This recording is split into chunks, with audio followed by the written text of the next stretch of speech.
Hi, and welcome to another episode of Marketing Mode. Today, we will be talking about content marketing challenges and AI's role in content creation.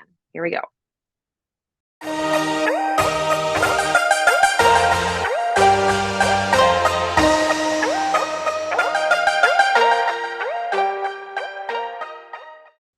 Hi, I'm Jenna. I'm Todd. And today on Marketing Mode, we are pulling some data from a recent research study we did, Digital Marketing Trends of 2023. Specifically, we're going to be getting into the use of AI and ChatGPT in content creation because, as we saw, Todd, uh, creating content is a major challenge for people, and it's a top area of focus. Yeah, and that didn't surprise me at all. I mean, I think we both know the challenges of creating excellent content. It's not easy, but it also produces great results if you do it well. So it was both one of the top objectives in digital marketing and also the top challenge. And let's just dive into it, Jenna, and just like kind of unpeel the onion a little bit and see what's behind some of those numbers. Yeah, so we asked significant challenges. We've discussed limited budget, but a second on the list is generating content 30%.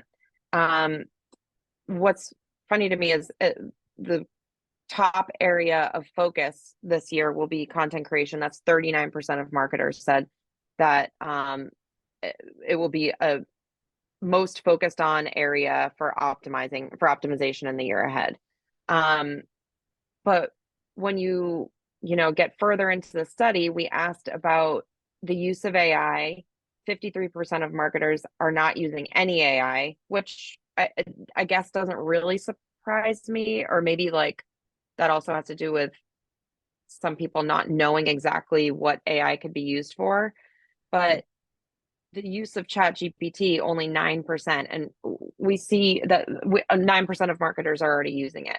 And we've been seeing so much in the media about ChatGPT, which is why we asked this question. So yeah, what do you think about that? Well, yeah, every time we have something new like Chat GPT, you wonder, is it the next shiny object of marketing, or is it Yeah. going to be something that can really produce results?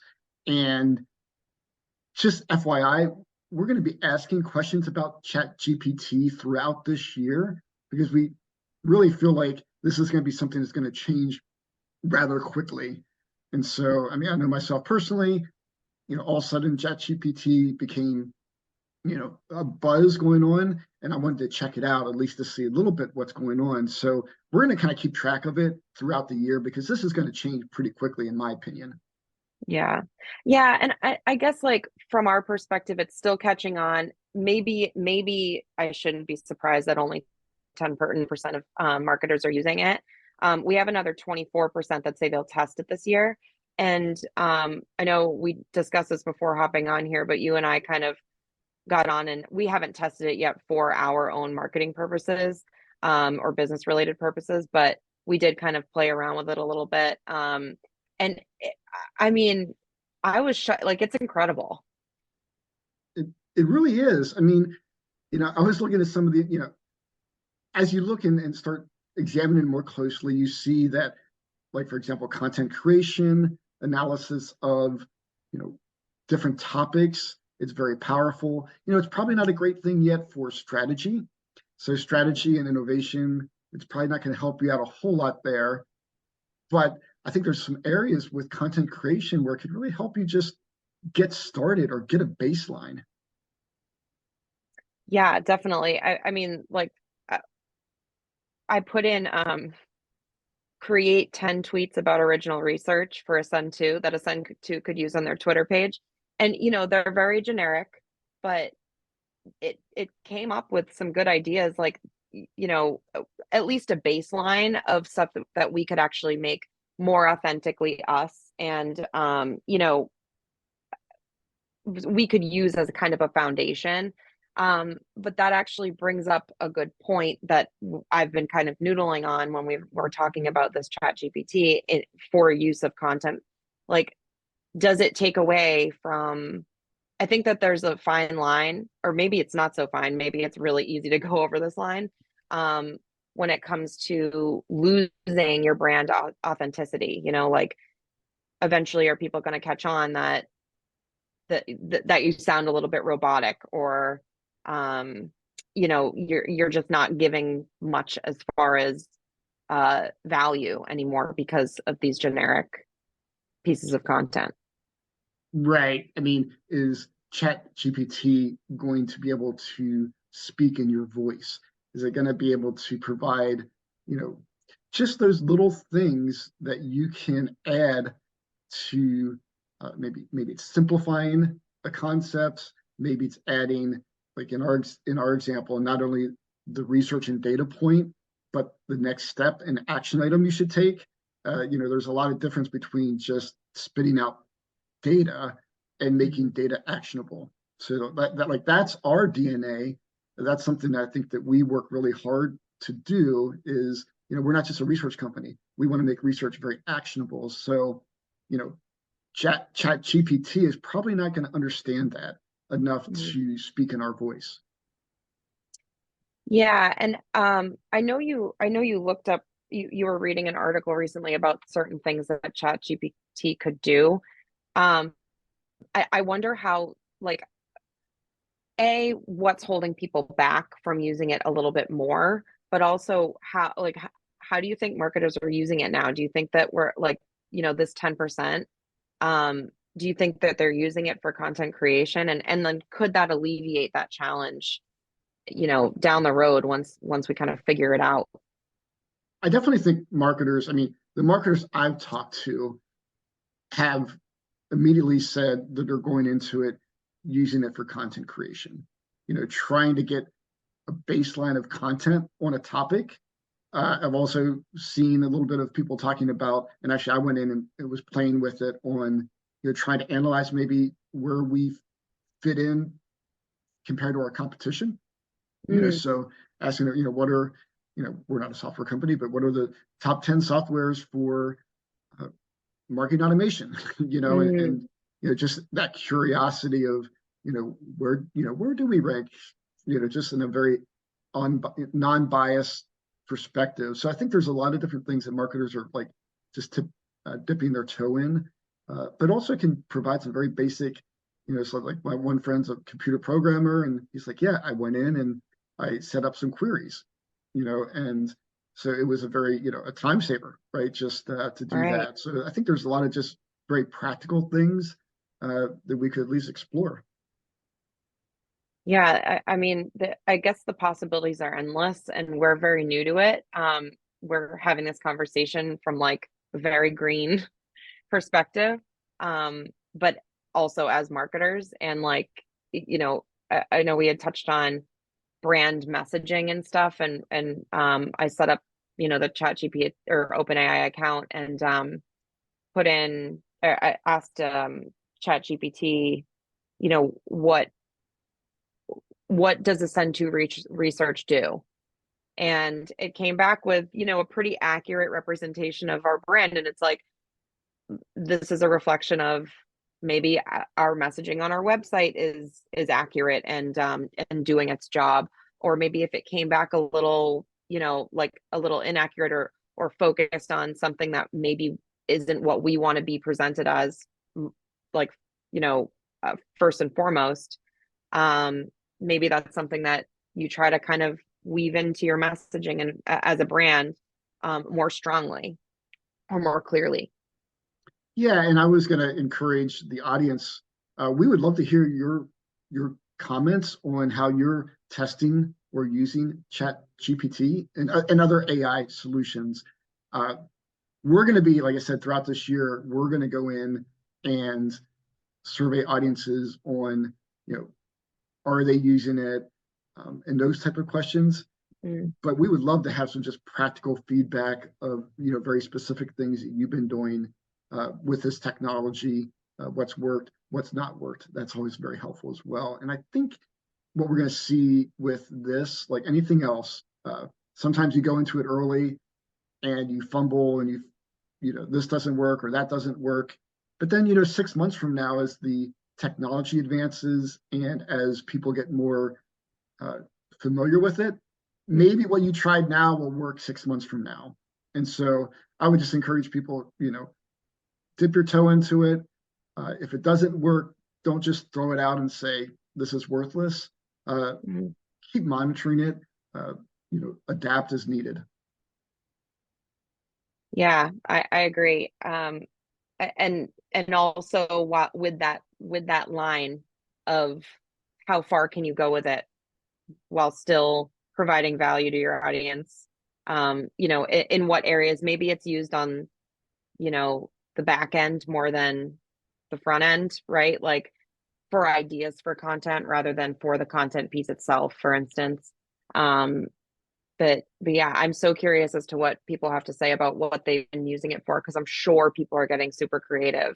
I mean, just thinking about it for the last few days, you know, kind of gets your mind working as to like what this could possibly be used for. It's exciting. Um, and to me, you know, it's just when you see it actually working, you're just like, that's wild.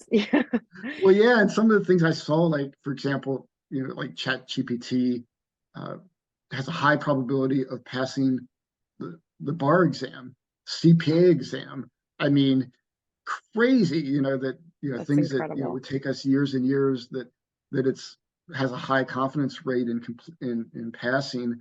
But like for example, you know, Jenna, we work hard to make our surveys. We always in our surveys we try to ask a couple what we call provocative questions Mhm. that we know will be good for the media, that we know will be just interesting to the audience. Well, I'd be a little scary if I put in, you know, to Chat GPT, give me a provocative question about X. It might be a little scary. So I think there's some limitations now, and some things that just I hope we can do better than the AI. Right. You can do that on your own time. We'll avoid doing that on this on this video. Yes, we are not going to have that on our on this No. episode. Yeah, exactly. But everybody else Well, is going to yeah, try I to do mean, right, right. it. First things first. Um, but I mean, I'm excited overall. I am like, of course, a little bit skeptical about like moving forward, how to kind of regulate and then eventually as far as content is concerned and brand voice is concerned, um you know, I think that it's going to be there's going to be some figuring out to do, right, as marketers and as businesses in general. So but overall I think it's a really cool tool. And I mean, I would encourage anyone who hasn't gone in and like just created uh an account to play around with it to do so, because it's fun. Yeah. Well, here's a question, Jen. I'll ask you. As content creators, how afraid should we be of this technology, um, you know, either taking away our jobs or Mhm. dramatically changing our jobs? Yeah, I mean, I think it comes back to the authenticity thing. Like as marketers, I mean, it takes a mind, like a real mind, I hope, to, you know, to really relate to the brands that we work with, for instance, like from our end. I take away so much from the calls that we have with our clients about their story and about like from their voice what they want to achieve and what they want to help their audience with. And that's, I would like to think, something that you're like as a human to human, you know, your mind takes in, and then we create the content based on that. So I'd love to think that as marketers, we still have, you know, a competitive advantage against ChatGPT.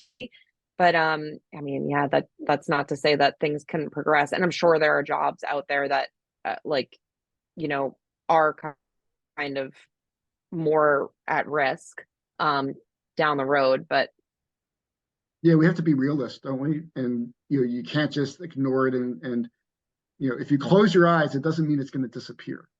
And so I think, you know, as a marketer and as a content creator, I mean, I think we have to like embrace it And I know that when we go down paths of creating research for companies, when we have those discovery sessions with them, it's not always you know, if A, then B, then C. Sometimes as we're going down that path, they say something, or there's some comments, and then we start digging and we find out like, oh, there's this path here that's really intriguing. And the more we ask, the more we like understand and define that path, which was not maybe there was common path, but has a lot of value. So I think that strategic mindset that we have as marketers and creators of content can really shine through. And if we think about how content's even changed from 5 years ago, like we've had to advance our game from just getting content out there to fill a blog, to get SEO, to working harder to get those eyeballs and get people engaged with you. And I think when you see like Jenna, for example, like just what it takes to create engaging content, it's totally different than just creating content. Totally. There needs to be creativity. There needs to be like that human touch. There needs to be like spice and kind of, I just think that with ChatGPT or any AI, really, I mean, there's eventually going to be an underlying monotony if everything is, is based off of that. So, to engage your audiences, to connect with a human, hopefully it's a matter of being human. What I would discourage content creators from doing is just whenever somebody from your executive team asks, why shouldn't we be using this? Don't just say it doesn't work. Don't just act like, oh, there's no way that software could replace what I do. I feel like that would be saying like, the old style of doing sales, just let me use my spreadsheet, right? Right. No, CRMs have been helpful. CRMs have helped salespeople. It hasn't removed the salesperson from the equation. It's actually helped them do their job better. And so I would just tell, content creators, get involved with it and be able to talk about the narrative, not let it dictate your narrative. Yeah, use it to your advantage. Don't go into it like it's a threat. Right. I think that's all I had, but we are going to be keeping our pulse on what's going on here throughout the year. So as always, go to our research library on ascend2.com. Everything's free there. You can, we'll probably do some highlights specifically on AI here throughout the year, so we can just kind of see what's going on, because I think it's going to change quickly. Yeah, this is an exciting question, and you'll definitely be seeing more of this type of thing. So thanks for tuning in, and we'll see you next time. Thank you, everybody.